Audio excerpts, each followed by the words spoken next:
Kenner's new Star Wars action figures, each sold separately. I got you now, Ben Kenobi. When you're the kid with the box full of Star Wars toys, everyone wants to see the figures. Maybe not you so much, but they want to see the figures.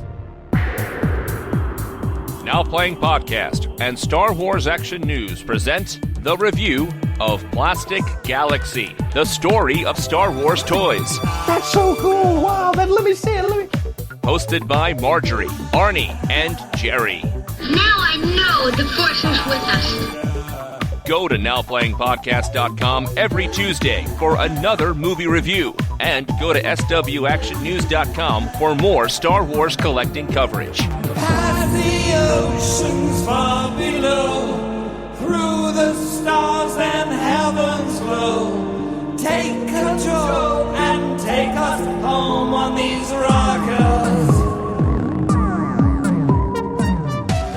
Today we're discussing Plastic Galaxy, the story of Star Wars toys, starring Steve Sansweet, Gus Lopez, Tom Burgess, Jason Luttrell, Bill McBride, directed by Brian Stillman. This is Arnie, co-host of Now Playing and host of Star Wars Action News, a Star Wars collecting podcast. This is Marjorie, co-host of Star Wars Action News. Occasionally I'm on Now Playing Podcast. Hey guys, this is Jerry. I do vintage viewpoint collecting segments over on Star Wars Action News, and of course you may know me from a handful of Now Playing reviews, Transformers, G.I. Joe, and the like. Great to be here. And this is something different for both shows. This is kind of a combination show, perhaps the ultimate crossover show between Star Wars Action News and Now Playing. And for Star Wars Action News listeners who don't know about Now Playing is a weekly podcast at NowPlayingPodcast.com where we review movies. We've done the whole Batman series, the whole Star Trek series, Friday the 13th,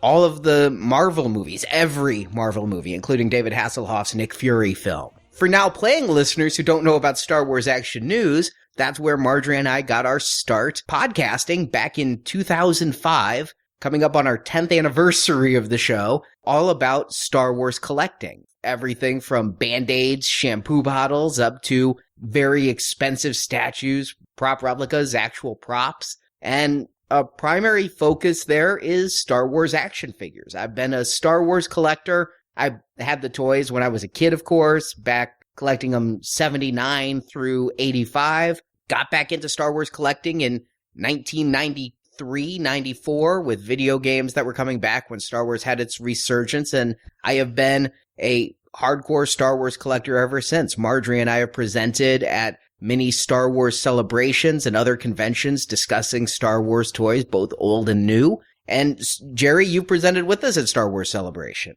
Yeah, I'm a Star Wars collecting, I'm a lifer.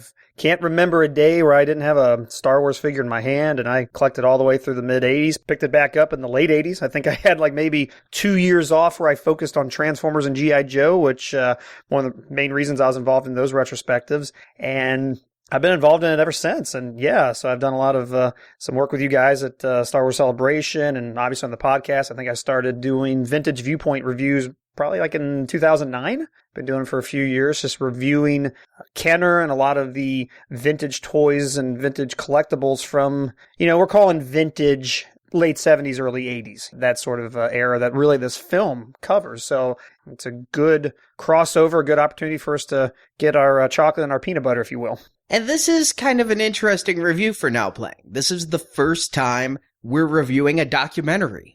We kind of joked before we started recording what was the story arc for the characters and things like that. We normally do fiction films. I almost said big budget Hollywood films. Then I remembered we've spent a lot of time doing Children of the Corn this year. But this is the first time we're really looking at a documentary film. But this one's kind of an interesting one to me. I felt it was worth reviewing because it's a Star Wars documentary that's making a bit of a buzz. It's about to get its iTunes release. It actually is one of the few documentaries. There's tons of Star Wars documentaries out there, but this is one of the few to get really widespread distribution and kind of make a bit of a splash in the both Star Wars and just cultural community. Now, I can't say I watch a lot of documentaries, but I watch some. I kind of do. Netflix has a lot of them, and they're good time killers. Like, which ones? Well, don't watch Blackfish, people. It's very sad and you'll cry. But a lot of times I'll watch them. Well, the one on meth was really good that they had National Geographic documentary about people who do meth. Some of the ones on weather events are very good. So I would say that I do watch enough to be able to give you an opinion on that. Yeah, and my documentary watching, it's slim, but they're very related to what we're doing today. Like, for instance, Marjorie, like you said, Netflix has got a bunch of them, and I watched with a buddy of mine into retro video gaming, so we watched that King of Kong documentary, A Fistful of Quarters. That one is great. Yes. No, that's a really, really well put together documentary. Even if some things may or may not be embellished, who knows the true story, but it becomes a good film. And then soon after that, I don't think this was ever streaming, but I got disc from Netflix for a movie called Darkon. And it was about people who LARP. And yeah, if you want to watch something to make you feel a little bit better about yourself, then I suggest you go see that. I'll give that a recommend right now. Yeah, I mean, hey, I'm not judging those who LARP, but the particular people in this video, yeah. Moving on. For me, most of the ones I watch are somewhat entertainment related. You mentioned King of Kong. That was good. Confessions of a Superhero, which follows 4 of the cosplayers outside Mann's Chinese Theater. That's really interesting. Those are the ones I'm drawn to. I've seen a couple of the Michael Moore films. I'm by no means a Michael Moore fan, but I am a fan of Morgan Spurlock, and I've seen a lot of his stuff from Super Size Me and his Comic-Con one, and he even had a TV show. And that's the thing that gets me with documentaries, is there's such a fine line, in my opinion, between, say, a cinematic documentary and like an episode of A&E Biography or VH1 Behind the Music. I mean, where that line is ever shifting. But when I see a documentary, and like King of Kong or Super Size Me, those really tell stories, in my opinion. But a lot of documentaries are more kind of behind the music type stuff, where it's informative, it's educational, but it doesn't necessarily transcend and become a movie to me. Do you kind of see where I'm differentiating that there? Oh, yeah. One's more like just this happened, then this happened, this happened. It's like a time progression to take you from point A to point B, but there's not necessarily for lack of better words, a point. You pick up on things that you're interested in, but it's not trying to really... King of Kong focused very heavily, the theme was the winner who never lost and the loser never wins. And you had that, like, 2 very different kinds of people trying to compete. So it really took a certain segment, a certain theme from that overall story and focused on it. And kind of told its own little story. Like I said, some of the things may have ended up being embellished to make it more entertaining than it maybe should have been, but the end result is the same, a good documentary. But no, I know exactly what you mean. Yeah, I think that's a good point. Yeah, and I also think about some of the documentaries I've watched. This has been very popular in the time we've been doing Now Playing, are these documentaries like Never Sleep Again or His Name is Jason, which are retrospectives and kind of behind the scenes information about horror films, where they get a lot of the actors and directors and talk about the making of the film. But I think the difference is really one of character. You brought up how we're really focused on a couple characters in King of Kong. In Super Size Me and the Morgan Spurlock films, we're either focused on Morgan himself or a couple very basic characters. Confessions of a Superhero had a couple major characters, a couple minor characters, and anything by Michael Moore is the main character, right? We're following his journey and his usually outrage. But then you get the ones that I consider more news-based, where even if there are people who are featured more, they're just there to give a piece of information, and it's about a topic. And that's kind of where Never Sleep Again and His Name was Jason and all of it go. It's information dump versus narrative. And that's something that I find I've watched a lot of, honestly, bad Star Wars documentaries. Well, there's just bad documentaries out there, period. But yeah, I've watched a lot of bad Star Wars documentaries. Just because you own a video camera doesn't mean you should make a movie. Yeah, I love fan enthusiasm. I do. If you are motivated to go do that, that's awesome. If you want to create your skills and show your fandom in that way, go to town. I don't want to watch it, but go improve your skills. Make a practice run of it, but not necessarily your first go out the gate is worthy of putting it out there and distribution on iTunes and all that. And so I'm a little leery when it comes to fan-made documentaries. But Plastic Galaxy is one of, I would say, 3 documentaries for Star Wars that have drawn my attention. There was Jedi Junkies, which is another one that's gotten quite a bit of distribution. It had a few celebrities involved, like Olivia Moon, and the director of Blair Witch was interviewed on it. There was one called The People vs. George Lucas, which did kind of the convention circuit for a while before finally getting released on DVD. Had a lot of publicity, was about George Lucas and his alterations of the Star Wars universe with special editions of the prequels. And then there's Plastic Galaxy. This one is all about Star Wars toys, and Marjorie and I first saw some clips of this when we were on really a vacation in Seattle last year. Yeah, we went to the International Collectors event, and one of the activities was we got to see Return of the Jedi in an old movie theater, which was a lot of fun. And before we saw the movie, we got to see probably about 15 minutes of the Plastic Galaxy. Yeah, when they said they were going to show us a fan-made documentary, I'll be completely honest, I was like, oh, crap. Yeah, that's kind of how I feel. Somebody got a camera again, and now I'm going to be subjected to 15 minutes of it. And they got up there, the director, Brian Stillman, was there, and a lot of the people who we were visiting at the Star Wars Collectors event had been interviewed for this documentary, but I hadn't heard anything about it before. I was seeing people who I consider friends, and that should be a caveat I put here. A lot of these people in this movie we know pretty well, we've hung out with. Been to their houses. Yeah.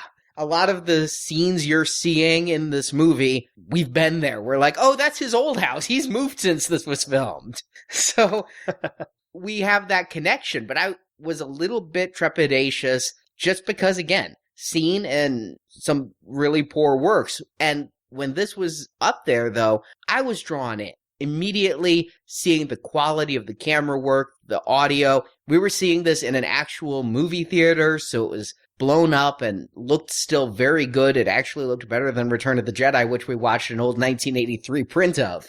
It was the original version. Wow. Yes. Yeah, and I think through the same channels of people. I mean, there's certainly a handful of people in here that I know as well, and have, at the very least, am aware of them. I mean, having Star Wars collecting authors in here and other people like Gus Lopez and Steve Sansweet who have done many panels and discussions and interviews, and many of them have been on Star Wars Action News, and so I'm very familiar with who these folks are. And I think the first time I became aware of it, there were some clips of it put on Facebook, shared by, some of the people in here. And I just remember watching, it probably wasn't any more than 2 or 3 minutes. And I just remember thinking, oh, wow, hey, I like how this is focused on collecting. That attracts me because I'm a Star Wars collector. And just like you said, I couldn't believe how just good the movie looked. I mean, the picture quality was good and the audio and everything. And it didn't have that feeling of, hey, let me just grab this camera sitting here and record people tell me what they think about collecting, and maybe I'll slap it together later and get something worth a darn. I mean, it seemed very intentional in how it was piecing itself together and what it was going to cover and talk about and focus on just the Kenner aspect of collecting in some of the early days of toys. And so I think the fact that it's so focused on a particular area of fandom versus just, hey, this is about Star Wars fandom. Well, that could be anything. And like you said, a lot of those other documentaries tend to be, hey, let's go see a cosplayer. Okay, let's go talk to a collector. Now let's talk to a budding film star or, a filmmaker, and let's go see what these people do at a convention. You're just like, oh, come on, my head's swirling. So the fact that this was so focused on a particular topic really made me want to see it. And I pre-ordered it as soon as available. It was probably among the first print run to get shipped to my house. So I saw this pretty early on. Probably, I don't know what's been out, maybe 6, 7, 8 months now. And I didn't pre-order it because even though I'd seen the clip, I was thinking it looked pretty good, but it was really the buzz of people like you who pre-ordered it, people coming to the Star Wars Action News Facebook page and my own private Facebook page talking about it, the people I knew in it, the accolades it was getting. It drew my attention. So I ordered it, but I hadn't watched it until for this review. It was one that had sat on my DVD shelf, and I watch a lot of movies for Now Playing. It kind of dominates what I watch, so I just hadn't gotten a chance to get to it, but with it getting iTunes distribution, I felt like a lot of more people are going to be seeing this. I thought it was worth giving a real in-depth review to. Okay, Arnie, sounds good. Then let's hear the plot. If you can piece together a plot, or maybe take us through the flow of the documentary, however you want to think about it. Yeah, again, it's our first time doing a documentary. This one doesn't necessarily have a plot. I can't say, Morgan Spurlock's going to eat nothing but fast food and we watch him puke. I mean, this is more a tale of Star Wars toys and the collectors who bought them. It starts introducing us to a lot of people. There's a lot of interviewees here. There's Kenner employees. There's Star Wars fans who, some are just billed as Star Wars collectors. Some have Star Wars fan sites. Some are authors of Star Wars books, be them self-published or professionally published. There's Steve Sansweet, who we've mentioned. He owns the world's largest private Star Wars collection. Of course, Lucasfilm, now owned by Disney, has the world's largest Star Wars collection because Lucas was a bit of a hoarder of props. But he has the largest private Star Wars collection, which he has turned into a charity, Rancho Obi-Wan, for the preservation of Star Wars memorabilia. And you can go and tour this massive museum of Star Wars collectibles, fan-made stuff from 1976 through now, anything he can get. I mean, it's a impressive and obsessive collection, and kind of the man who I idolized when I started collecting myself. I always said that I have delusions of Sansweet and trying to collect that much Star Wars stuff. So we get all of that, but the focus of this, it's called Plastic Galaxy, the story of Star Wars toys. But that title is slightly misleading. What it really is the story of, as you defined, Jerry, and what the collectors call vintage Star Wars collectibles, which are any Star Wars toys created between 1976 and 1985 when the original movies were coming out. And specifically, this movie focuses on the Kenner toys and action figures. It doesn't go into very much the other types of collectibles that were out there, model kits and remote control toys, things like that. It very briefly mentions, there were other toys as well, but the focus here are the 3 3/4 inch specifically Kenner action figures that started in 1978, the year after the movie came out, and they go into that, and ended in 1985. They really only briefly touch on that when they were doing toys based on the animated TV series Droids and Ewoks. So it's kind of the main character, the story arc is what happened with the toys and how did it affect the fans and how did it affect the employees. There are a lot of Kenner folks here, and that's something I'll credit the movie with right up front, is getting the people who were there, who were designing the toys at the time. A couple other key players who we'll probably mention. One of the big guys there is Peter Santaw, who was the boys' toys manager at Kenner. Tom Beaumont, he's talked a lot to. He was the designer of many of the toys at Kenner. And Ed Schiffman, the former design manager at Kenner Toys. So they have those people there, as well as some photographers who did the box art, really talking about what it was like to make these toys. Yeah, I mean, I think the first thing to credit this film with, just like you said, is just how legitimate it is in kind of what it's talking about. I mean, on one side, you've got the Kenner people who made it happen. And that right there is, okay, if you're going to tell me a story about Kenner, which like you said, this essentially is, then let's go talk to the Kenner people. And that is perfect. That right there draws me. And I really get that this is going to be telling me, the real story. And then on the flip side, on the Star Wars fandom side, you've got some of the most well-known collectors and people who have spent a lot of time understanding what Kenner made and a lot of what Kenner didn't make, which, again, this film all around is just really legitimate in who it's talking to and what it's saying about early collecting. I was fascinated by the Kenner details and hearing the Kenner people talk. That really drew me in. And maybe because these people are my friends. I know these guys on the screen, so I was like, okay, there's Jason talking about his collection. I've been there in that room with him talking about that collection. So that part, I guess, didn't hold as much interest for me because this is the kind of things that we do when we hang out. Well, that is a couple of points I have, because we've credited it for bringing in the Kenner people, and I find that fascinating. But what this movie isn't is a documentary about Kenner. It talks about how Kenner started. It's very briefly brought in that it started off as the Cincinnati Soap Company. Procter & Gamble bought them and didn't want to make toy guns. And so they were spun off. They did the $6 million Man. And so they found out they could have success with licensed toys. Star Wars, who knew what Star Wars was going to be? Mattel and Hasbro were like, we don't want to make those toys. Kenner decided to take a risk, and it talks about how they signed the deal 1 month before Star Wars actually came out, and that's why no figures were actually made and able to be sold until 78. They kind of missed the boat on that, and they had to sell a certificate kit. The movie goes into that, but we don't see a whole lot about Kenner in that time. They just talk about what happened. It's a recounting of events of toys, and the people we talk with, maybe 10 minutes of the 70-minute documentary is them discussing the stress of the job and what it was like to deal with the president of Kenner, who apparently was a bit of a tyrant and would publicly humiliate any of the employees who did something wrong. And when they did something right, he'd just be like, good job, carry my golf clubs, is I think what they said. Yeah, exactly. And they talk about the stress. One of them talked about how he spent the first 2 years of his kid's life sleeping in a cot in Kenner because it was so high pressure. But it's not focused on that. You could, I believe, from this 10 minutes, have an entire documentary that traced the rise and fall of the Star Wars toy empire at Kenner and not focus on anything else. That's not what this is, though. And that leads me to one big question. Who is this aimed at? Because, Marjorie, you pointed out, hearing people talk about the Star Wars collectibles wasn't as interesting because we know. Mm-hmm. It was rudimentary. It was Star Wars Collecting 101. And so Star Wars collectors don't need Star Wars Collecting 101. They've got it. Star Wars collectors might really enjoy that 10 minutes of Kenner stuff that we don't know so much about and seeing the unproduced toys, but the reminiscing about the toys we got, the story of the rocket-firing Boba Fett, we know that.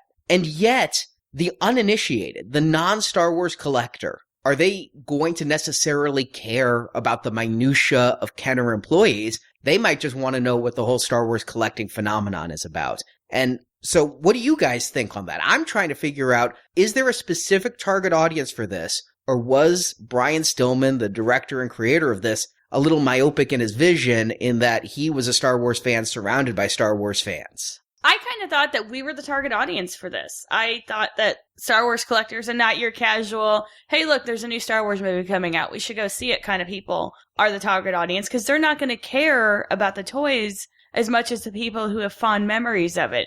I mean, my brother lived and died by these toys when he was a little boy. He played with them so much, and me and him together, but I don't think that he would get any enjoyment out of this. I think that he'd be bored, and he'd be like, oh yeah, I remember that.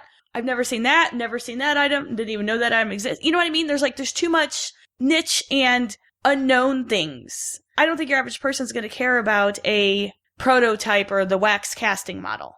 One of my biases towards this movie is that I'm born and raised in Cincinnati. So all these places that they go to show, hey, this is the building where this happened, this is the building where this happened. I've been by those buildings a million times just because I live in the city and I can take you to Kenner Street right now, right next to the Justice League building headquarters. And I know the cities and I work for a P&G that they reference. I mean, even just the small bit about kind of how Cincinnati played into the history of Star Wars, fascinating as all get out. To answer your question, though, I agree with Marjorie in the sense that I think, number one, the collectors like us, let's say, I think is the target audience because we're the kind of people who like to talk about it. Even if we know, I'd like to hear people talk about it in a very intelligent way. For instance, one thing maybe you guys are discounting, you guys have been at all these people's houses and seen their collections, but I haven't. I haven't been out there. Most people haven't. It's a select few because it's a local group and they've got, their friends and they brought in to do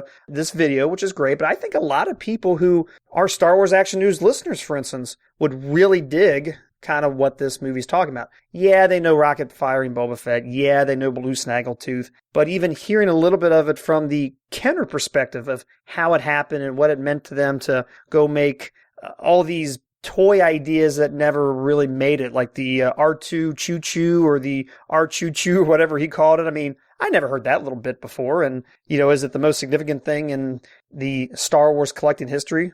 No, but it holds my interest because it's something I didn't know, and there's a little bit of that in there. And it's certainly not the story of Kenner, because Kenner had a long history before Star Wars, but they kind of do the back and forth. Here's what's going on for the collector, but then the flip side, here's what was going on in the mind of a Kenner employee. And back and forth, what was happening from 78 to 85 was fantastic. So I don't think it's a casual Star Wars fan, but anyone who considers themselves a collector of Star Wars, I think is going to be within the target audience of this film. True. The fact that we know them doesn't necessarily, I think, influence my view, because very rarely were we being shown collections. The fact that we've been to their house, that's not what this is. This isn't a tour of Steve Sansweet's collection or anybody else's collection. Right. Mostly, they're talking about specific pieces in their collection. Somebody grabs an action figure and says, this was really important because the Tooth Fairy left it for me, or something like that. So, I don't know that necessarily influenced me. But Marjorie, you bring up your brother. You see, he, I thought, might be the target audience for this. Somebody who used to play with the toys, who might have a nostalgic remembrance of it. Because the whole opening of this movie is people saying, and I kind of want to go into this after, but talking about how these toys take them back to their childhood. These toys were their childhood. So I thought that former people who played with these toys, which would be almost all of Generation X, would find something of nostalgic value here. Yeah, but I think they'd get lost further on into the movie. They might enjoy hearing the stories, but since it's not all just the stories, you're going to lose somebody there. Because even I buy vintage figures all the time, that's something I can do without help, and I think I'm pretty knowledgeable about that subject. I didn't know a lot of that stuff about Kenner. I've never thought about researching it before. I found it really interesting. But would someone like my brother even find that interesting enough to sit and watch it? You know what I'm saying? But could someone like your brother have seen this and gone, oh, I played with those toys. Oh, you mean those are toys I might have been able to play with? And have it that kind of an experience versus the collector's experience. It's possible, but I just don't think there's enough there to grab someone who is not actively collecting now, or has in the last 15 to 20 years, because we're approaching that 20-year mark. I also wanted to kind of talk about, though, the focus of this. This is specifically talking about vintage collectibles, and they're not truly vintage. If you look up the definition of vintage, we're not there yet. We're getting there. I think it's the 50, 60-year mark to be considered vintage, but it's what the Star Wars collectors call vintage. Yeah, these toys are classics. Yeah. But everybody featured in this documentary seems to be of a type. Primarily white, 40-ish male. And they all say how they love the toys because of their childhood. It's like discounting the fact that somebody might have been born 10 or 20 years later, watched the movies, loved the movies, and then gone and bought the toys for other reasons. They seem to set out a thesis of, we are aging men who want to relive our childhood, so we own toys. Lisa Stevens was in there briefly, and that was the only female in the entire movie. And I'm not going to throw that card down, because that is not me, guys, but it is a very white male American movie. And Lisa Stevens is an important person in the Star Wars collecting community. She ran the Star Wars fan club for many years when it was done by Paizo, the official Star Wars magazine. She published that, and she has one of the largest Star Wars collections also, and just an impressive collection of one-of-a-kind items. That was a very impressive one to tour. But she is the only one there that I see like that. People talk about, oh, I share this with my kids. One guy says, I have 2 full vintage collections and I have 2 sons. Now I have a daughter and I have a third one. Show me these kids. Show me that they want these figures. Show me that they would care that their daddy is spending their inheritance buying them figures when they might just prefer the dough. My father collects things. No, your father hoards. Yes, and I dread the day that he dies, because you know what that means? My brother and I have to dispose of all the crap he thought we'd want. And that's something that could very well happen. I mean, we've seen little kids' celebrations screaming, I hate Star Wars, because his dad was there making him do stuff. And that's the stuff that happens. We've also seen little kids in toy aisles who love Star Wars and their parents don't. I mean, That's the thing I feel this movie didn't get at all, was it's mentioned in brief. Steve Sansweet says that other toy companies have realized that parents pass Star Wars to their kids,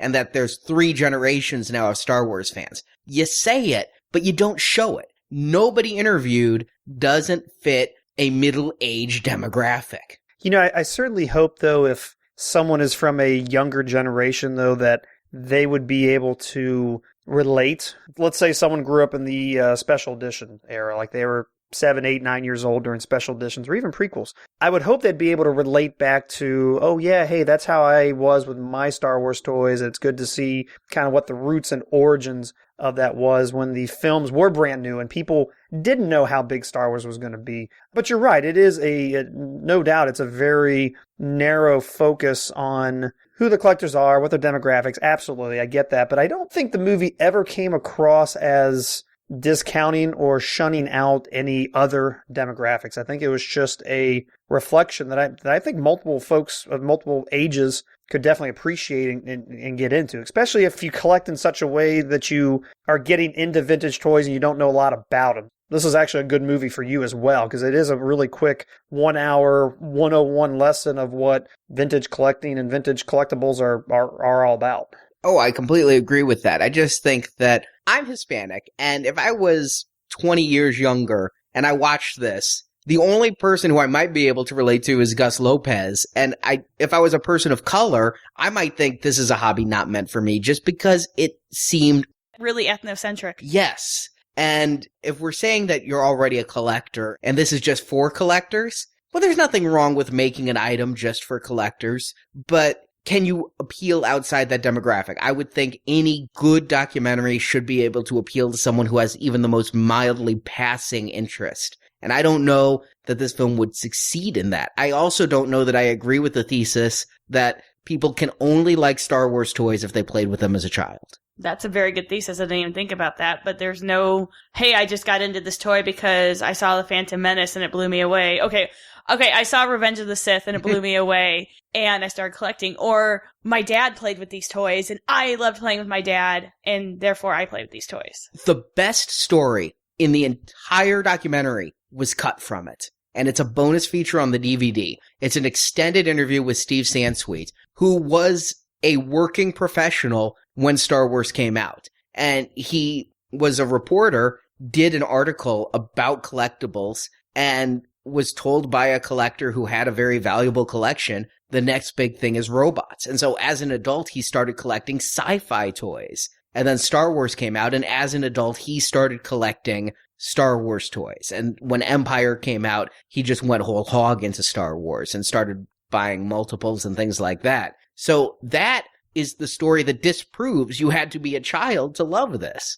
And yet it was cut. It's a bonus feature. Yeah, no, that was a good bit. And actually I think there's 4 special features on here. They're all interesting, but you're right. That is one that goes off the path a little bit. And I think, you mentioned the thesis, and I don't think this movie's trying to make any statement against, if I didn't grow up with it, then I can't fully appreciate it. But at the same time, the focus, and one of the things I credit this movie for, is that it does have the focus. And yes, it is, that the focus is in growing up with it, though. Beyond just, oh, hey, it's a movie about collecting. No, I think if that's the basis of, like, hey, it's a movie about growing up with the collectibles, that's probably why that segment got pulled out. Now, Sansweet was in there for the historical value and the information, whatever, but all the other collectors in there grew up with it, and that's the film's focus. So I'm not going to ding it or even overthink too much about, hey, why isn't it covering this? And I think it's because that's not the point. It's covering specifically growing up with it. Okay, that's an interesting thing. And I think because of the title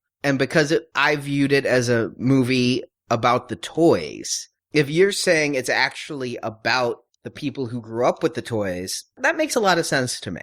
But you also mentioned Steve Sansweet being in here. I don't know that you could have legitimacy discussing Star Wars collectibles and not involve Steve Sansweet. I mean, Yep, I agree. If you don't have the number one Star Wars collector, then you need to have the authority. I mean, yes, Gus Lopez is another good authority to have, but you need the authorities there. Yeah, exactly. Having them both is just like, we're legit. But it would have been nice to see some people who maybe didn't have massive collections also. I think we did. I think some of the people involved might not have had massive collections, but they were focusing on more the rare, the prototypes. Here's figures that didn't get made. Here's store displays. Here's this figure, that figure.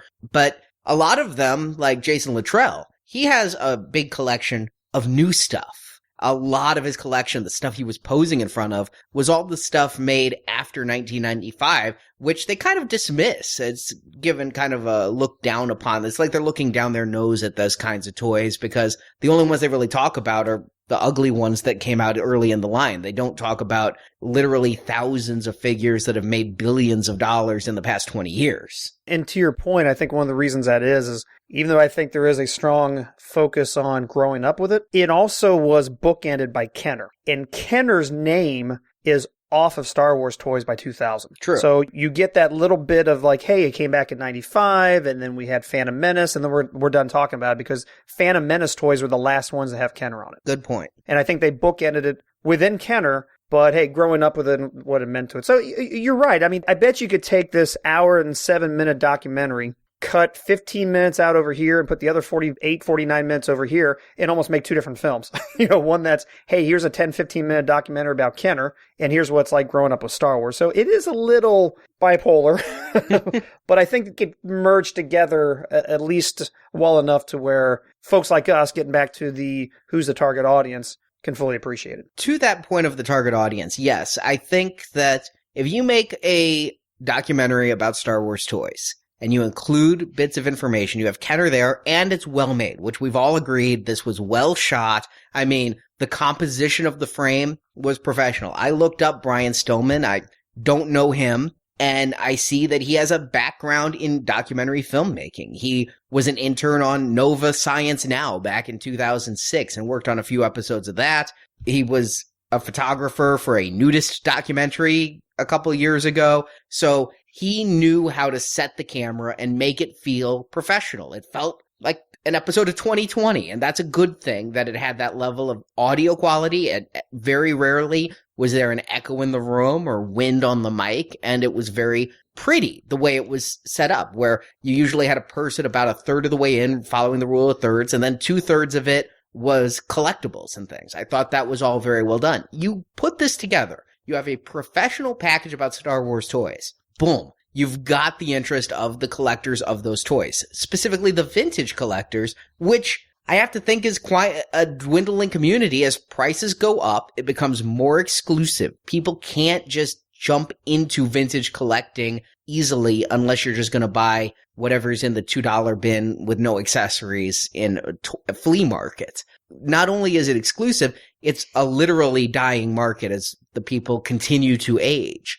And so by not focusing on any other Star Wars collecting, well, all right, if you're a vintage collector, you're going to love a movie about vintage collecting. That doesn't make it a good movie. Yeah, and I think for the now playing audience here, I think it is important to mention that the modern collecting, what Hasbro is doing with Star Wars toys right now, there's a little bit of a lull. They're making new toys. We've got a new television series in Rebels, but from, I don't know, what would you say, Arnie, 2012, 2013, there was probably a lot of people kind of getting back into vintage collecting because Hasbro wasn't offering them enough. If you're going to be an active collector, you almost had to go back and start doing some form of a filling the gap in a previous collection. And for a lot of people, that was like, hey, this is a good opportunity to get back into vintage. So I would say the timing of releasing this documentary was probably maybe at a peak of interest in vintage collecting. I mean, I'm surprised, and sometimes I feel like, hey, as I do a vintage segment on Star Wars Action News, there are so many people now interested in going back. I know you've done a lot of this, and a few other our segment reporters have done this as well, to where they really go back and focus on vintage collecting. So I think he is hitting at a point in time here where vintage collecting is at a high, which is probably why, prices for things, and, we're probably going to come down on the flip side of this once Disney really puts their stamp in it and you get into sequel movies, and there's going to be a whole new influx of Disney-influenced items. But the timing of this definitely is good. I agree with everything you said. I think those were great points. I'd like to add one little thing, though. The people getting into vintage collecting seem to uniformly be of that age of the people I've discussed who had them as a kid. I don't see the 20-something collectors, of whom I know many through Star Wars Action News. There are people who started writing to us when they were teenagers who were getting into collecting and because of Revenge of the Sith and all of those toys in 2005. And when the lull hit, they just stopped collecting. It was people specifically in their late 30s and above Maybe because they have the money to do it, or maybe because they played with the toys as a kid. Probably a combination of both, who took this lull and decided to get into vintage. Agreed.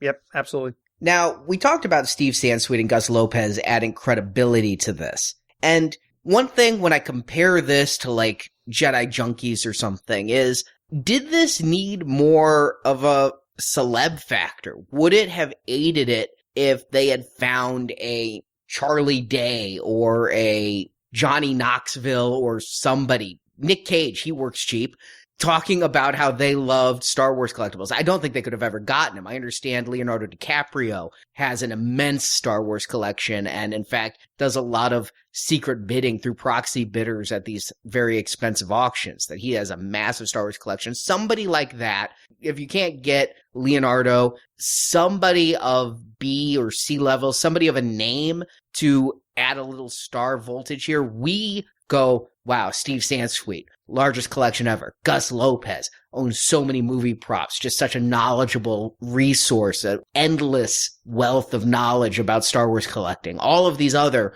great Star Wars collectors who know so much. I mean, just such a great resource. But would it have helped to have somebody who people who don't know the community might have clicked with? That's a really good point because, again, like I said, this was made for people who do collect. My brother's going to sit down. He's like, I don't know any of these people. There's no one to connect with. No one like him. No one with kids, in a family. They talk about it, but you don't ever see it. Whereas if you had somebody that my brother perhaps could identify with on TV or something, he does happen to be a Charlie Day fan. It's Always Sunny in Philadelphia. That might help get the not average collector in. I completely agree with what you're saying. You need that kind of recognition. If you don't collect the level of like Steve Sansweet, sometimes it's very intimidating. Yeah, Arnie, I think you're absolutely right on. If you had something like that, would it give a little bit more notoriety? Absolutely. I mean, I guess it depends if Mr. Stillman has hopes for this of just being a little bit of a underground cult, like all the Star Wars collectors are going to get into it and really build up a following there, or if he is really trying to get it more into, I don't want to call it mainstream, but you know what I mean, to really branch out and get notoriety beyond that. For me personally, I usually find the celeb factor in a documentary like this, especially when there's nothing really, if you're doing a documentary about what goes on in Hollywood, then yeah, bring in the Hollywood types. If you're doing it behind the music, I want to talk to the band and other musicians and other who interacted with. But Star Wars collectors, I'm good with what I got personally. I suppose my question is just, if I didn't know Jason or Chris or several of the people on here, what would hearing their childhood memories mean to me? I'm not good friends with the gentleman who told the story about the Tooth Fairy leaving him FX7 under his pillow. And so, did that story mean as much to me as if it was a personality? You could have had somebody accessible at a convention or something talking about their childhood memory. And if they were talking about getting a figure from the Tooth Fairy, it might have just added a little bit more relatability, I think. Even if it's somebody who's not a current collector. There's just something about saying, that person had the same experience I did, versus these people who have grown up Star Wars. And part of the thing I love about this movie is seeing the old pictures. The fact that some of them have photos of them in the toy aisle, deciding which one to take. Put it in perspective. This was the 70s. You couldn't whip out your camera phone. Somebody took a film camera into a toy store to photograph their little boy's torment between Chewbacca or Greedo in the toy aisle. I loved that aspect because seeing just photos of toy aisles from back then stocked with these old toys, I always get into it. Whenever we review a movie like Silent Night, Deadly Night, or Poltergeist, when you get to see the old Star Wars toys just as part of everyday life, I love seeing that. And they really focus on that here. And just having, I think, somebody of note outside of the collecting community would have made others outside of the collecting community more interested in this film, is what I guess I'm saying. But this film is broken down into segments. Honestly, it feels to me like this was well aimed at a television broadcast. Each segment could be buffered by a commercial break. I think this is something that could be put on A&E or maybe VH1 or something like that. It's almost a How It's Made episode in and of itself. And we've talked about some of the segments, the childhood memories, the beginning of Star Wars and how the toys came about. Some of the stuff I found really interesting was some of the discussion about which characters got made, and looking at some of the lists Kenner had about how they were going to make more humans and ended up making just the more visually interesting figures, realizing that attracted the kids. It worked on you, because you had to have Greedo. Yeah, I didn't even know what the movie was, and I needed that figure. I found the Kenner stuff just incredibly fascinating, and I could watch a whole documentary about Kenner and the Star Wars toys, and I think there's a lot more to probably expound on there. Now it would be hard to find this, as I'm sure a lot of people are dead or not able to fully articulate what went on during that time, because that was a long time ago, but... in a toy company far, far away. Yes. I found it really interesting, and for me, that part was the best part for me. When you started getting into this, I kind of like seeing like the guy's old sketches of the stuff. He drew incredibly detailed sketches of the robots that he wanted to make, and there's really neat stuff. I even did a series of vintage viewpoint segments on Star Wars Action News about Kenner. To where, so if you're really interested, go back to some of our old shows. I go into all sorts of that because, again, I'm born and raised in Cincinnati. I mean, Kenner, heck yeah, I knew, my dad knew some people at Kenner. I know some people who used to work at Kenner to this day. And, nobody who has like rare prototypes or a rocket firing Boba Fett they're going to hand me. But, there's a lot of history with that company in this town and appreciation for what it is. I mean, Kenner Street still exists, et cetera, et cetera. So for that very reason, anything that went into the background of how toys are made, how ideas were considered and how they were evaluated, even just the history of how they got involved with the license. I mean, we've all heard the story. If you're a collector and been involved or researched or just listened to anything about vintage collecting, you know the early bird kit story. But I think the thing for me to appreciate is like, yeah, I can go on websites and find a lot of this information, but I've got it in a nice little film. I got a movie about it that tells it well. And if I actually, one of the ways I watched the movie for this review is I put it on my iPad, and flying back from England this week, I watched the whole thing again. And, I could just throw it into a little something and just watch it in a neat little 1 hour package. And that's great. I love the Kenner history. But again, as you guys are talking about the demographics, I am probably the demographic of the late 30, born and raised in Cincinnati. I get Kenner. I'm a vintage collector. I mean, I'm the same age of these. I am these people in this movie. So, I mean, I can completely relate to it on every level. See, and I also had some of that. Where this did excel for me, I'll give it a strength and a weakness of this movie, is its use of old assets. They are able to play a couple of those vintage toy ads, which brought back even more memories for me than the toys themselves, because I think, being who I am, I've been so exposed to the toys in modern day that I don't think I feel as nostalgic about them. They're just toys I own and my friends own. But the commercials themselves and things like that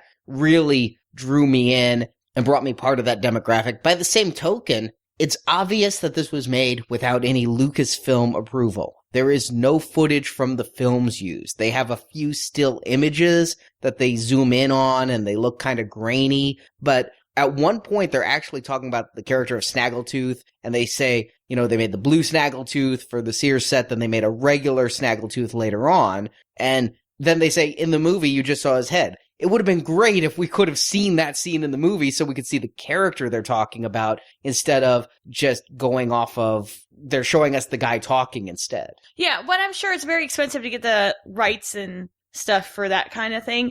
There is fair use laws if what you're doing is for documentary purposes, but then again, this is also a for-profit documentary, which hurts a fair use stance. But I just wish that they'd been able to get a little bit more of that. And while I applaud completely the cinematography and the audio, the production itself seemed a little bit Spartan aside from some great animations. I did like the opening animation. I liked the little animation they had where they kind of Mystery Science Theater 3000 it as they represented all the Kenner employees going with cameras to see Star Wars. Which, by the way, was like them showing one of the trailers in the background. So there was seconds of actual, like a Lucasfilm trailer for Star Wars.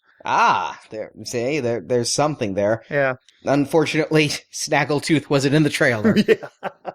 But I love the animation. But you know what was lacking from this was, in addition to film clips, music. Yeah, you're right. There was no music. I mean, they had some of their own music, and you're right. Their transition animation, if you will, from kind of segment to segment, person to person, was really well done. But yeah, it screamed that we don't have the Lucasfilm library of sounds, sound effects, music, clips, anything we wanted to show. It probably was all, I'm guessing they had to call from any private items they probably had in their hands. I actually didn't notice the lack of Star Wars music, but now that I sit and think about it, I'm like, you know what? That's really nice. I guess in my head, I assume that they did, because everything that anyone ever makes about Star Wars, they use the sound effects, and it gets really annoying at times to constantly see this used. You're like, okay, you're original. Yep. Keep doing this. But it was fine. It didn't really take away from it. It actually, I probably didn't get annoyed because of it. I didn't want them to use the John Williams music. A, that would be expensive, and B, that is overdone. I'm glad you're worried about their budget, Arnie. Well, I just look at realism. What could be done? But there was no music at all, really. They had a song that played in the opening credits, a song at the closing credits, a couple of transition sound effects. There's a little bit of music. In the credits, there were 4 songs listed, but by and large, there's not music behind it, which made it feel more newsreel and less, A&E biography often will have just some kind of music. It's stock music that you just buy, and it's royalty free once you've bought the CD. And when you have a touching moment, you play the little, lullaby-like music. And when you have bad things happen, you play the scary music, that sort of thing. This just felt like a bit more of a Spartan production in that regard. But the animator, filmer, who I'm assuming is Brian Stillman, because he was the director and nobody's listed as cinematographer or audio guy. I'm thinking Brian might have been a pretty one-man show here.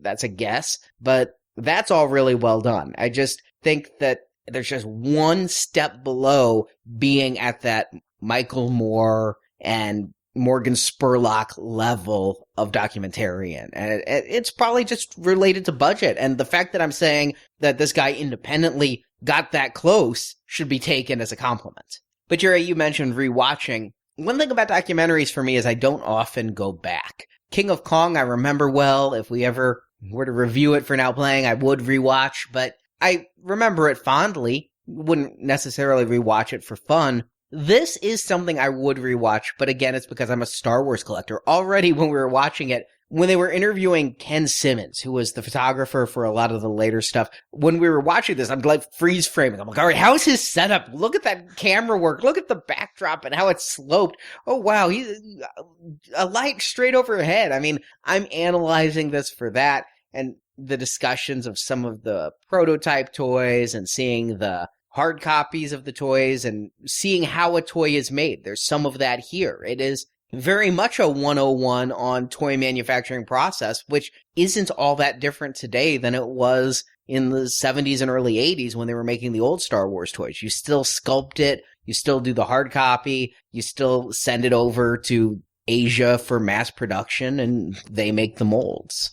One of the segments of this movie I found really interesting, though, and I wonder if it's, again, because I am a 40-year-old male who has bought Star Wars toys for most of his life, but the way they got into the philosophy that Kenner was the first company to command kids, collect them all.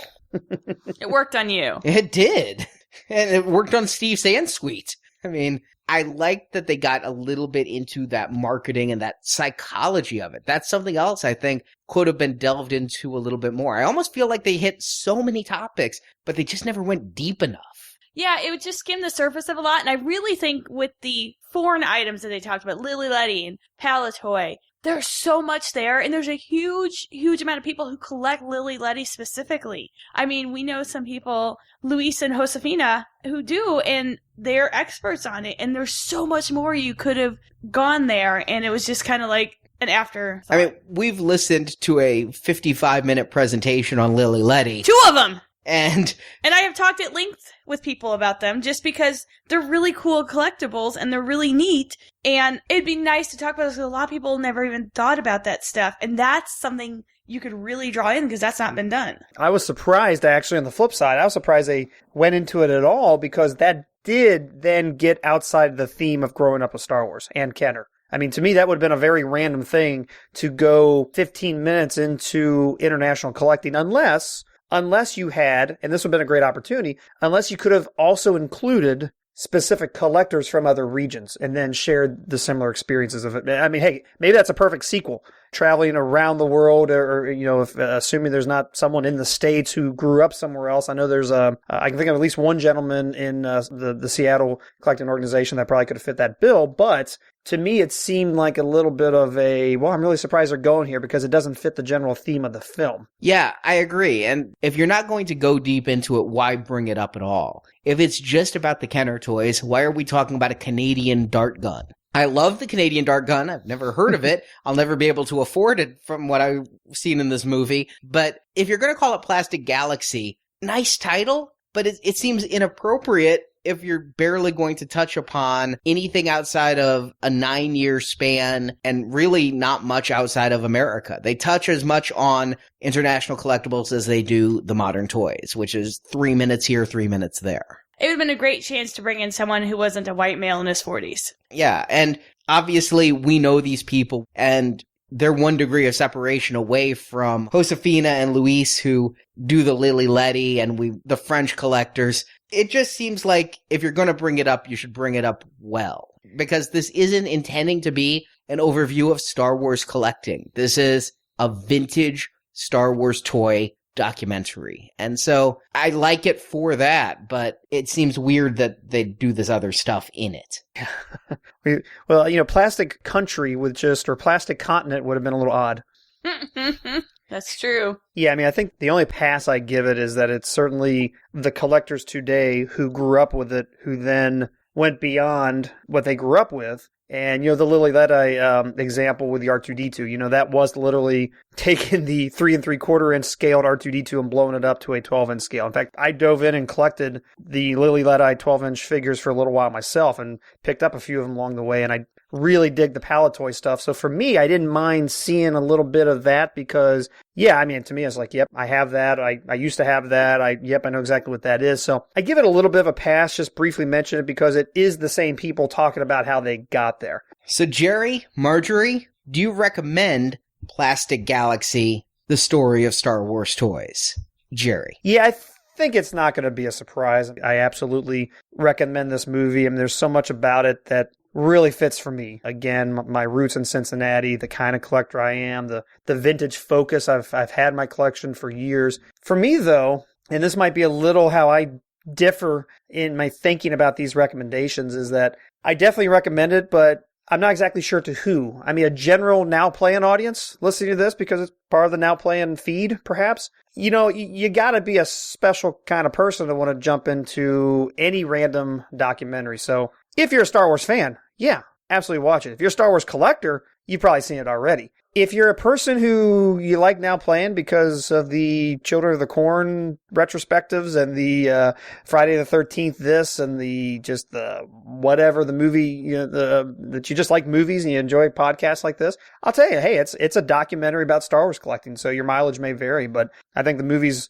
very well made. I like the focus of it. I tend to not like Star Wars documentaries or even, other fandoms because it's just, hey, let's make a documentary about Star Wars fandom. Well, that's everything and it's nothing, right? So those documentaries are sometimes so hard to connect with even a person like me who's Star Wars fans, because what you're going to take an hour to talk about when your topic is Star Wars fandom, well, you could be nowhere near where I live. If it's cosplaying, if it's people who are budding filmmakers or whatever, and you talk about Star Wars influence in that, even I might not connect with that. So you got to understand what this movie is, but overall, I think it's an excellent film, especially by the standard of Star Wars documentaries we've seen in the last few years. I think this one's up there as one of the best ones I've seen.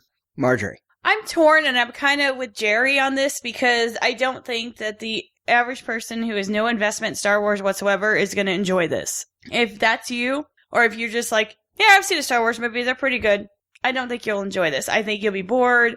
I just don't think it's for you. If you're a collector, yeah, it's interesting to watch that Kenner stuff. I found it really interesting. I think it's kind of neat to see how it all happened because they kind of got caught with their pants around their ankles because they didn't expect this movie to be this big.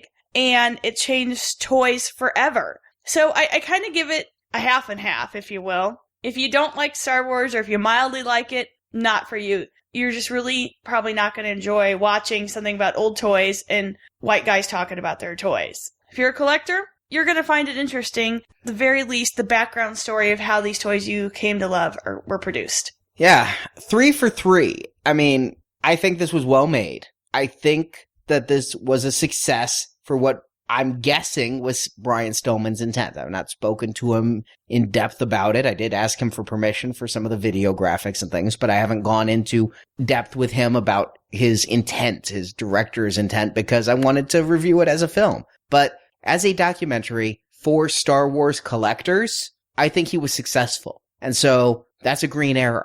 I don't think what he made was transcendent. And that's what I feel you really need a documentary to do to make a widespread appeal. So, like when we review horror movies on here at Now Playing, there are certain movies that I recommend to horror fans, and I'm a horror fan, so yes, I like it. I recommend this to Star Wars collectors who are middle-aged or older. And so, if you are one of them, I recommend it. I still think someone like Marjorie's brother, who has fond memories of the toys, might find this mildly interesting. Interesting enough to turn on to watch, especially if it gets on Netflix or something like a lot of these documentaries have. But it's not going to turn anybody into a fan of Star Wars collecting. It's not going to turn anybody into a fan of Star Wars. And like you said, Jerry, if you're just a Star Wars fan and you enjoy the movies, no matter how much, you could have Star Wars tattoos and live and die by the EU. But if you didn't play with the toys as a kid or buy the toys now, specifically the vintage toys, it's not going to get you that much. There's not enough of a human story here. It's called Plastic Galaxy. It's a plastic documentary. So I enjoy it. I think all the Star Wars Action News listeners who like vintage toys and who like Jerry's Vintage Viewpoint segment, absolutely check it out. And if you're listening to us over on the Now Playing side of it, maybe. It's well made. If the topic interests you, if you turn it on, if it was on A&E because you're somewhat interested in the topic, you're not going to be disappointed. If you have no interest in this topic, it's not going to convert you. There are some documentaries that I wouldn't necessarily be interested in, like the people standing in front of Mann's Chinese Theater in Confessions of a Superhero. That's not something that would bring me in, but that transcends. That tells such a human story. This is a story about toys, and so you're not going to feel empathy. You're not going to be drawn in. But yeah, it's, I think, 3 green arrows here for what it is, given this review from 3 Star Wars collectors, and just trying to look at it also from the point of view of a non-Star Wars collector. You know, one compliment I will give this film is, as I watched this, I thought about other toy lines that I'd like to see this kind of story, be it Transformers, G.I. Joe. I mean, heck, I would even watch, although maybe not pay $14, $15, $20 or whatever to own. But if someone made a documentary like this about Mego toys or He-Man or something that I don't know a lot about, but as a toy collector, I could relate to, hey, I'm wondering what a lifelong He-Man toy collector felt when he or she was getting these toys and She-Ra and all that good stuff. I would watch that. I would like to see other toy lines get a similar treatment. I don't know if they've got the momentum that Star Wars fandom has to back it up to where something like that would ever get made, but I'd like to see more documentaries done like this on some level. I agree, but given that this is niche, Star Wars is a huge industry. Oh, yeah. But it's not even the number one boys' toy anymore. I think there are other licenses like Transformers, He-Man, and Teenage Mutant Ninja Turtles that could support this. And if you're only going to play to your base, if you're making an item just for collectors, and I mean, I've talked to the gentleman at Hasbro. They say you can't make figures just for collectors. It won't be profitable. Documentaries are a different thing. If you're making a movie just for the collectors, I think you could find that. G.I. Joe collectors, absolutely. I mean, that's something that spans even more generations than Star Wars. But speaking of playing to your base and whether or not something's viable financially, Now Playing wouldn't be viable financially if it weren't for donors. And I just want to take this time to remind everyone we are in the midst of our fall donation drive, where we're not looking at Star Wars, but we're looking at Lord of the Rings and Leprechaun. Now Playing is a podcast with no advertisers. We have no sponsors. We are completely independent podcasting supported by our listeners. And so we do pledge drives. And right now, people who by December 31st donate $15 or more can choose a silver or gold level donation. Silver level donors get 6 bonus reviews, exclusive only to donors who donate during this drive, of all 6 of Peter Jackson's Lord of the Rings films. His original 3 Lord of the Rings trilogies, those have been released to donors. Anyone who donates right now will get those 3 podcasts immediately. And then as we build up to The Hobbit, The Battle of the Five Armies, we're going to be reviewing all 3 Hobbit films. And you can hear Stuart and Jacob, my co-hosts on those podcasts, review The Hobbit and Lord of the Rings books over at booksandnachos.com. If you're more into horror, we also have the Leprechaun series. All 7 Leprechaun films, including the WWE reboot Leprechaun Origins,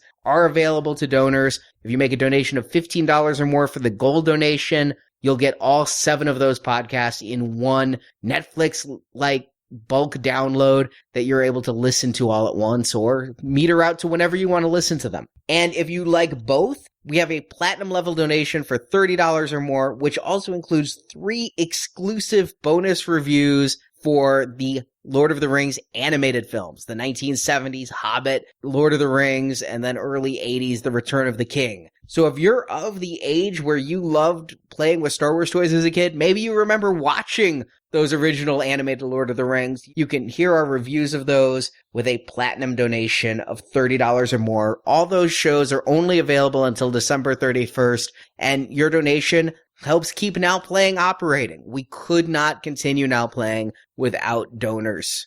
You can find out all the details by clicking the banner at the top of our homepage, nowplayingpodcast.com. If you want silver, click on the Pay Now link with Gollum. If you want gold, click the Pay Now link with the Leprechaun. And if you want platinum, there's one with all 3, the Gollum, the Leprechaun, and Bilbo animated Baggins. Click that one and you'll get all of these podcasts in your email. And these are available only for a limited time.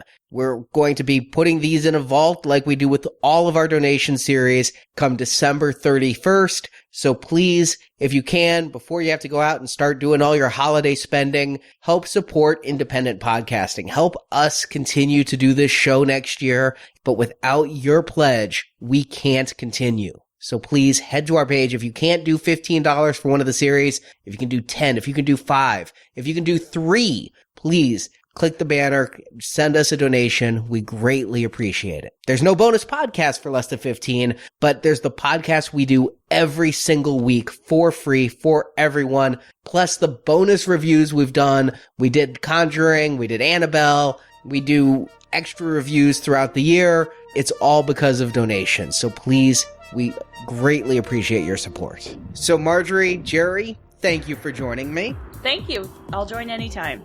Yeah, it's been great. Thanks. And until next time, may the pegs be stocked and the force be with you. Always. Thank you for listening to this podcast. We hope you've enjoyed the show. Everybody that walked out realized that we had something here that was incredible. Star Wars Action News is your source for all Star Wars collecting news. Head to swactionnews.com for the Star Wars collectible photo galleries, podcasts, and more. Everything was about Star Wars. Everybody wanted to know about Star Wars. And come back to nowplayingpodcast.com each week for another in-depth movie review. The early fans had that hunger for it, and so when that hunger was met, oh, the satisfaction. I've finally been fed. In the NowPlayingPodcast.com archives, you can find hundreds of movie reviews, including all the Marvel Avenger films, Spider-Man, Star Trek, Terminator, Blade Runner, and more. Crazy stories with weird characters. While at our website, be sure to join our forums, where you can discuss the show with other listeners. The parents will not bother you for 2 hours because they knew you were in another universe. If you enjoyed the show, please post about Star Wars Action News and Now Playing on Facebook, Twitter, or your social media network of choice, or just tell a friend about the show. We would also greatly appreciate a 5-star review written on iTunes. A link to our iTunes feed is at our website. Add it all up, you say to yourself, I was there. I was a part of that. It was something bigger than me. You can also follow Now Playing on Facebook and Twitter, where we post announcements of new episodes and where the hosts post movie mini reviews. Links to our social media pages are at nowplayingpodcast.com. I felt like I belonged there because all the other people and characters there were a little bit eccentric and strange. Star Wars collecting news is posted on the Star Wars Action News Facebook and Twitter feeds. Links to our Star Wars Action News social media pages are at swactionnews.com. It's kind of neat to be able to go, look, here's a whole progression of how this thing was created. Support from listeners like you help keep Now Playing operating. You can find a link to donate using PayPal at the bottom of our website, nowplayingpodcast.com. How much can we have and how fast can we have it? You can also show your support for Now Playing or Star Wars Action News by shopping in our Cafe Press stores, where you can buy t-shirts, coffee mugs, teddy bears, and much more. The link to the Cafe Press stores are available from our websites. I will never get rid of this because this meant so much to me. Now Playing and Star Wars Action News are produced and edited by Arnie Carvalho. Everything was polished, and I thought that was neat. And then to put a brand new form under that kind of treatment would be really, really nice. Credit narration by Brock. No, I didn't feel like I was a rock star or anybody special or different. Podcast video editing by Andrew, Josh, Daryl, and Barrett. At that time, they were probably just doing whatever they could to get these products made. Website design by Jason. He looked at me and he says, good. Star Wars Action News photo editing and graphics by Jay. It came into the office as a script and a series of black and white photographs. Now Playing and Star Wars Action News graphic design by Chris. Of course, everything's in a hurry. If it wasn't in a hurry, they wouldn't have you there to do it, so... Now Playing and Star Wars Action News are not affiliated with X-Ray Films or Lucasfilm Limited. The film Plastic Galaxy, The Story of Star Wars Toys is the property of X-Ray Films, and no infringement is intended. Show me the play value. What play value are we giving these kids?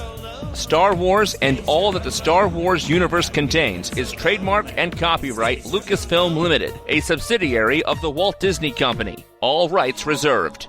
Clearly they saw this rich universe of Star Wars that George had created with all these environments and ships. The opinions expressed on Now Playing are those of the individual hosts and may not reflect the opinion of Venganza Media Incorporated. It's pretty insidious when you think about it, but, you know, it was fun and it was a fun sort of insidious. This podcast of Star Wars Action News and Now Playing is a Venganza Media production. Copyright 2014. All rights reserved. And no part of this show may be reproduced, repurposed, or redistributed without the written permission of Venganza Media Incorporated. And now, Boba Fett, Star Wars villain with his laser rifle. Boba Fett is not yet available in stores, but you can get him free with 4 proofs of purchase from any Star Wars action figures.